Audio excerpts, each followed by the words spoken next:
Okay, so let's pick up from where we left off, which is okay. Okay, my one is leaving. Okay, so in this final part, we will talk about the last two chapters, the last two section of chapter 10, which is history, chapter 4, and psychoanalysis and ethnology, which is chapter 5, section 5. Section 6 is, of course, is just a brief conclusion. So I will really get into that. So history. Okay. Now, according to Foucault, history is the first and therefore the mother of all human sciences. At the same time, it stands apart from all the other human sciences and therefore it bears a strange yet fundamental relationship with the human sciences. Now, traditionally, history is conceived as the chronological ordering and developments of events in time, which encompass everything within a kind of cosmic unity. So, for example, when one talks about the history of the Middle Ages or the Renaissance or the modern era, one is not just referring to a certain era in the life or development of human beings, but in fact, one is referring to the spatial temporal dimension of everything within the perceivable world in that historical period. So from this perspective, any historical period refers to the conditions of everything as a unitary reality which is always moving forward together from a shared chronological path. Nonetheless, this unitary view of history as a continuous movement of uninterrupted progress within the world was shattered at the end of the 18th century. And at the beginning with the 19th century, a great upheaval occurred in Western episteme, whence it was discovered that actually every single thing had its own historicity, which may not conform to the grand narrative of history as a chronological progression of everything within a unitary reality, envisaged as a stream of consciousness proceeding along the temporal space of existence from the first cause to a final destination. So in the post-structural era, Western episteme became aware that there was a historicity proper to everything as itself in itself. A, a historicity proper to language, one proper to nature, and a historicity which concerns human society exclusively. Basically, this was the idea that everything did not progress together along the same historical dimensions. Instead, things and beings progress independently based on separate trajectories of historical progress, each according to its own internal systemic coherence. Okay, next, looking back at the history of Western episteme, we can see that Foucault claims that humans first preoccupied themselves with the historicity of things and other beings before they actually considered the historicity of man himself as a self-representational being. And when the historicity of things and other beings became more and more apparent, man became increasingly disassociated and alienated from the grand historical narrative that everything was in synchronized movement and interrelated to each other. Man was dehistoricized. He could no longer be explained in terms of the history of biological organism or the history of economic progress in history or the history of development of languages and its rules. These things had their own historicity, which appears to be independent from the historicity of man himself, whether we take the beginnings of man as the point of the fall of Adam and Eve, or the creation of the heavens and earth, or the Big Bang. So, as a consequence, man began to search for the constant laws of history or the science of history itself. But actually, this kind of scientific undertaking was already apparent in the classical era. Only that in the modern period, it took on a different approach. The constant laws of history was to be discovered within man himself, of which the historicity of all knowledge of man as given by the empirical sciences and the human sciences is to be considered as a system of separate totalities, which is already immersed in the modern man as a self-contemplate which is already immersed in the modern man as a self-contemplative, self-representing, intelligent human being, which is to be deciphered based on his own autobiographic or autoethnographic narrative. But there is a difficulty here. Because if the modern man is perceived as limited by the totalities of the historicity of everything else, which speaks through him in his own historicity, then man would have to search deeper and deeper within himself in order to find the infinitude which would act as the frontiers of history, as the unfurling of human destiny throughout space and time. So in a sense, human consciousness is that space where the finitude of man confronts the historicity of history itself, only to discover that the universal laws of empirical positivities claimed by the empirical sciences are limited not only by the historicity of its temporal period, but also by the continued presence of the unconscious, unthought, unknown, and unspoken, which had existed and persist throughout history. Therefore, it was inevitable to postulate a kind of meta-ethnographic narrative of human consciousness as a kind of collective phenomena which had existed throughout the history of human civilization and will continue to exist for as long as mankind remains self-reflective, self-conscious human beings, which creates and partakes in the evolution of human knowledge as a self-historicizing, recreative, and transformative species of intelligent human beings. So in a nutshell, when finitude meets history within, in a nutshell, when finitude meets historicity within the province of the unconscious, unspoken, unknown, and the unthought, infinitude once again becomes relevant. And man's search for a return to the origins of all thoughts, all discourse, and all consciousness begins once again. So that is all I can say about history for now. Okay, and now we must get to the critical part of chapter 10, which is psychoanalysis, ethnology, and linguistics. So, okay. Okay. So Foucault identifies psychoanalysis. Hang on for a while. Let me just put up the screen. Okay. Okay. Foucault identifies psychoanalysis, ethnology, and linguistics as the three main forms of post-structural human science. And he labels them as the counter-science of the human sciences. This is because these three subjects embody within themselves a perpetual principle of dissatisfaction, of calling into question, of criticism, and of contestations of the status quo of knowledge in empirical sciences of man, as well as the human sciences, and even in philosophy and in theoretical science. Okay, this is due to their peculiar object of inquiry. Okay, number one. Number two, it is due to their precarious position within the whole landscape in modern epistemology.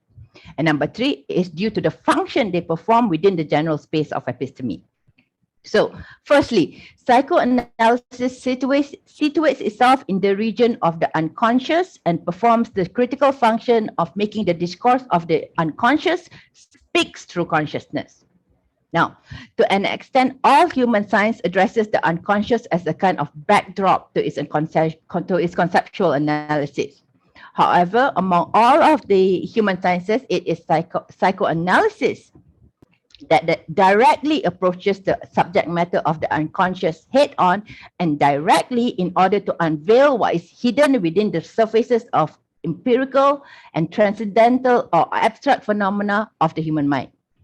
Okay.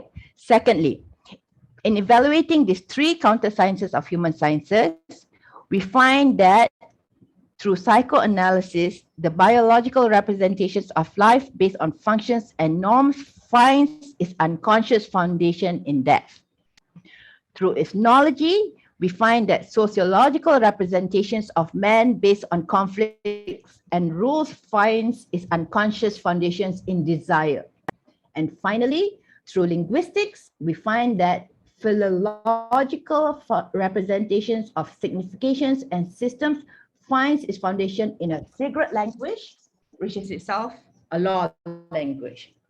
He calls it a law language, or just law with a capital L.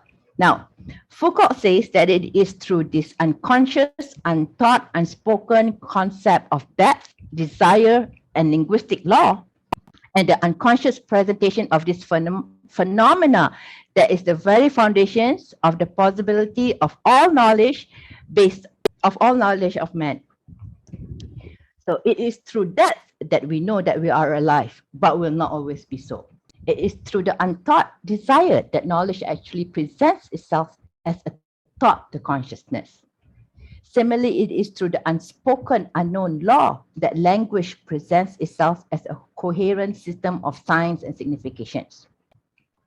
Furthermore, according to Foucault, when depth dominates every psychological function, when desires reign untamed by conscious thinking, and when the laws of language appears meaningless in a despotic system of consciousness, it is here that we witness the phenomena of madness or schizophrenia and psychosis.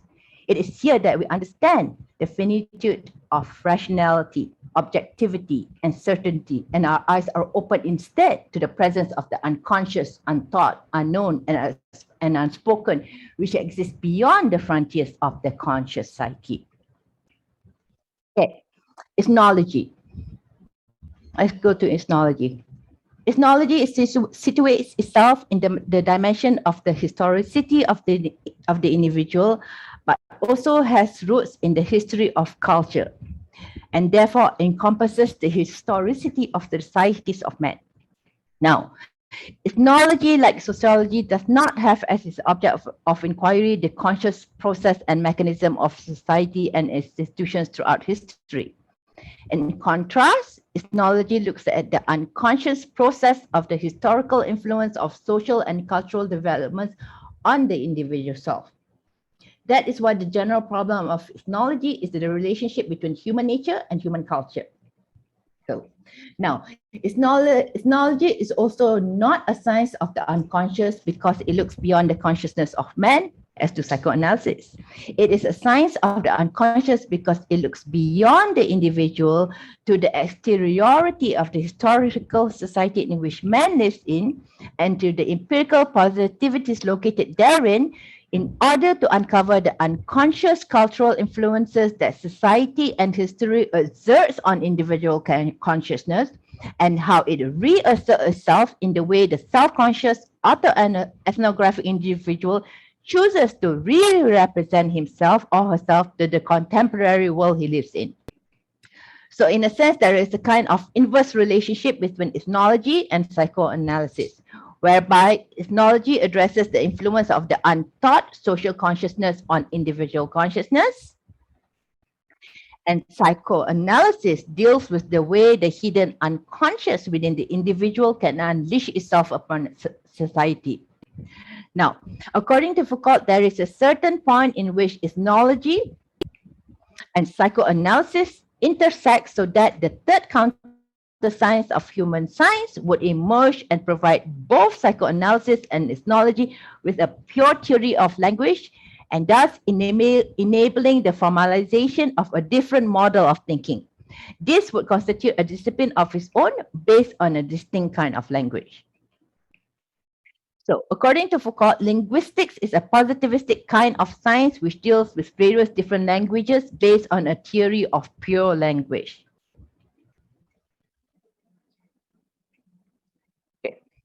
Furthermore, linguistics stands beyond ethnology and psychoanalysis and is interwoven between them so as to constitute the third counter-science of the human sciences and the most radical of them all. Now, linguistics provides the space in which both the unconscious individual consciousness and the untaught social consciousness can interact and play and expose the most enlightened or the most dangerous aspects of the human psyche. And in this hidden, forbidden region, we find that human destiny is flung back to the very regions or origins of its birthplace. to the homeland of meaninglessness or senselessness of a region not yet ordered by rationalized logical representations, and therefore is fully susceptible to new forms of representation not yet ever taught by man in the history of human consciousness. So in this context, linguistics perform a fundamental role. It allows for the structuration of new contents and not simply the reworking of existing knowledge. Linguistics is the principle of primary decipherment, and through linguistics and literature, anything can attain existence if it is able to be formulated and ordered as a signifying system based on logical elements or a certain order. Now, in this sense, linguistic analysis or mythology is more a perception of an unconscious phenomena rather than a literal explanation of an empirical phenomenon. And Foucalt claims that with the involvement of linguistics in psychoanalysis and ethnology, the boundaries between mathematics or pure logic and human sciences once again opens up. But today, it is no longer the question of what human phenomena can be quantified or measured or be made susceptible to analysis based on statistics or probabilities. The issue within the postmodern era of the human sciences is instead whether it is possible to employ the notion of pure logical structures without the play of words. The question is whether the language of man and the language of logic and mathematics employ the same structure. Thus, the issue of the relationship between the transcendental sciences, the theoretical sciences, and the empirical sciences, which we find in the overlapping domains between math, science, and philosophy, and the interlocking regions of psychoanalysis, ethnology, and linguistics, becomes the central issue in the post-structural era of human sciences. In this postmodern era, the question of the being of language, what language actually is, plays a decisive role in determining what is being spoken, what can actually be spoken of, and who is actually speaking. Because on the one hand, the question of what language is entrusted to the philosophers of language. On the other hand, it's entrusted to the logicians and the philologists. And on the third hand, it's entrusted to those who are engaged in literature or meta-ethnography. So, according to Foucalt, language is the final frontier of man. It is here that man confronts the finitude of his ability to make representations of the unconscious, untaught, and unknown. And it is only through a kind of pure language that he is able to extend his consciousness into areas previously untaught, unknown, and unheard of. Therefore, it is within this pure language of thoughts, experience, and traversed by man that man finds his end. But by reaching the summit of all possible speech, man arrives not at the very heart of himself, but at the brink of that which limits him, the region of the depth of thoughts and of the recession into the unknown unknowable, or the conscious unconscious, where one comes face to face with the face of madness and gibberish discourse. Essentially, this means that language, by reaching its pinnacle as a pure system of forms of science based on the unconscious, untaught, and unknown, brings about the depth of the rational, logical, linguistic man. Okay, and so we may hypothesize that the highest function of language, or more specifically linguistic and literature, was to replace the God which had vanished from the landscape of Western episteme, and to offer a different space in which man can understand his face to face with the infinitude of a pure language which mingles with the unconscious, unknown, and untaught behind all of man's representations. So finally, in the concluding sections, Foucalt speaks of the circularity of the history of human consciousness, whereby the death of God and the disappearance of man, which always happens simultaneously, is actually an ongoing and repetitive process in which God is constantly taking on new guises or masks, and man as well. Therefore, if previously the death of God in the 19th century signified the birth of the rational man in the scientific era of modernity, it will not be too far-fetched to claim that the death of the modern man, it won't be too far-fetched to claim that the death of the modern man, caused by the resurrection of a pure language of the untaught in the post-structural era, signifies the dawn of a new kind of God. But what exactly is that new God, which would symbolize the finitude of the postmodern man, is yet untaught and unheard of.